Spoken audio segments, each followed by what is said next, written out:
మనుషులను కూడా చంపే స్థితికి వచ్చేసినాయి, ఆవుల్ని పశువుల్ని చంపే స్థితికి వచ్చేసినాయి. ఈ ఏనుగుల్ని కట్టడి చేయకపోతే 1000 మూట్లు 2000 మూట్లు పండిస్తా ఉన్న చెనిక్కాయ పంట అసలు పండించడమే లేదు, వరి పంట పండించడం లేదు, అసలు కూరగాయ పంటలు ఏవి పండించడం లేదు, అన్నిటిని స్టాప్ చేసేసినారు. దీన్ని ఇట్లే వదిలేస్తే కోతులు వచ్చి పడినాయి, అడుగు పందులు వచ్చి పడతా ఉన్నాయి, అడుగు మృగాలన్నీ ఇప్పుడు వచ్చి పంట పొలాల మీద పడతా ఉన్నాయి. అది ముందు ఒక 20 ఏళ్ళ ముందర 30 ఏళ్ళ ముందర లేదు, కానీ ఇప్పుడు పడతా ఉన్నాయంటే వాటికి ఆకలి బాధ భరించలేకుండా ఉండాలి.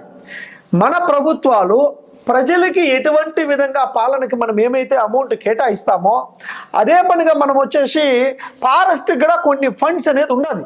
ఈ ఏదైతే ఫండింగ్ ఉందో ఫారెస్ట్ అధికారుల దగ్గర, ఈ ఫారెస్ట్లో వచ్చేసి పండ్లు పొలాలు, అదేవిధంగా వచ్చేసిన ఏనుగులకు సరిపడా ఆహారము, కోతులకు సరిపడా ఆహారము, కుంటల్ని నిర్మించడము, ఈ అడవుల్ని ఒక సృష్టించకపోతే తప్పకుండా పంట పొలాలు ఎవరు చేసేదానికి వదిలిపెట్టవు.